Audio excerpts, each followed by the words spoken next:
It's 2015. A simple math teacher from Kerala has done the impossible. He's cracked the code of Indian obsession with education.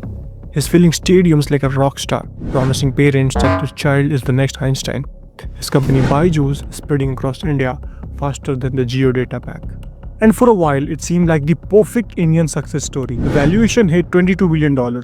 He is on the cover page of Forbes. He's sponsoring the Indian cricket team. He's buying companies in the US. He is the pride of India. But behind the shiny billboards and Shah Rukh Khan ad, something dark was brewing. For years, the company was allegedly breaking every single moral rule in the book. Sales manager were caught on the tape, verbally abusing employees who weren't able to meet the impossible targets. Sir सुबह से काम ही कर रहा हूँ।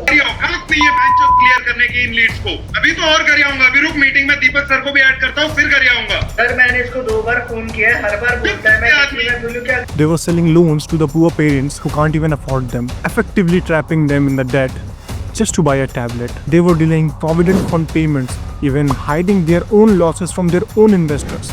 And at the center of this room stands Byju's Ravindran, a brilliant, charismatic founder who, despite of mounting all those whispers, remained untouchable.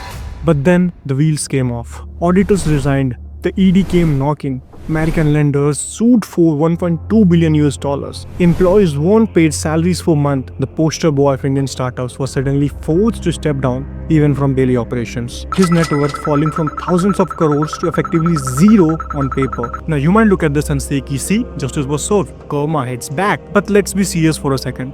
Did he really lose everything? Or did he walk away, having lived a life of power and influence? Honest and hard-working Indians will never even touch in their entire life. The scammers, the loudmouths, the bullies on Shark Tank, they are judging reality shows, launching new ventures, and lecturing you on hustle culture. And meanwhile, the honest employee who pays their taxes, follow all the rules, and stays quiet are burned out, broke, and invisible. And if that felt backward and bad to you, well, it's because it's kind of is, right? And in fact, there's a brutal logic to why the worst people often win in India. And in this video, I'm exactly going to decode that logic for you. In India, from the times we were kids, we are fed with a very specific diet of moral conditioning. Beta, sach bolo, sabka bhala karo. We were taught about karma, that if you do good, good will happen to you. And in early life, this actually holds up.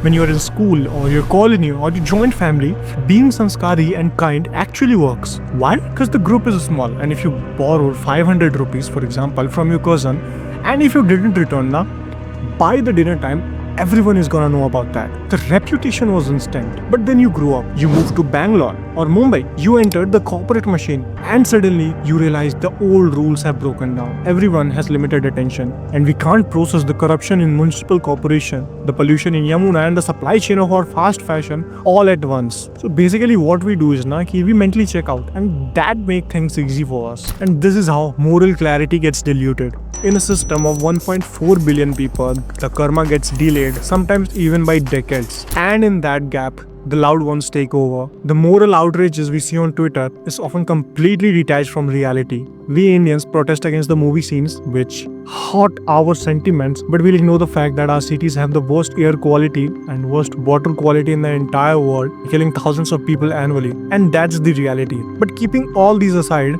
what I was trying to say is that in large systems, people don't actually care about what is right. They only care about what's loud at the moment. Chanakya famously said, a person should not be too honest. Straight trees are cut first and the honest people are screwed first. Psychology calls this the dark triad. 3 personality traits that makes you a horrible person to date, but potentially a very successful CEO in current modern Indian market.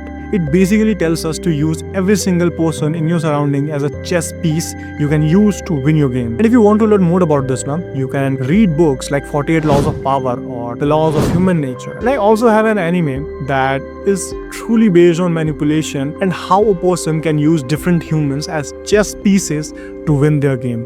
But Horikita, I've never considered you an ally. Not even for a second. Not you, not Kushida, not Hirata.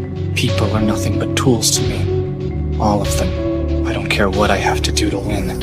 I don't care what I have to sacrifice. In this world, winning is everything.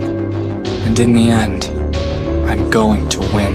This is fueled by ego. In India, we have a massive problem of founder worship. We often treat a startup founder like a demigod or a Bollywood star. Think about Ashir Rover. During his peak Bharat Pay days, the leaked audio tape of him abusing a Kodak bank employee. You know what I'm saying?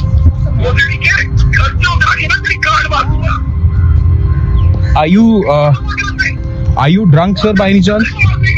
And that wasn't a mistake.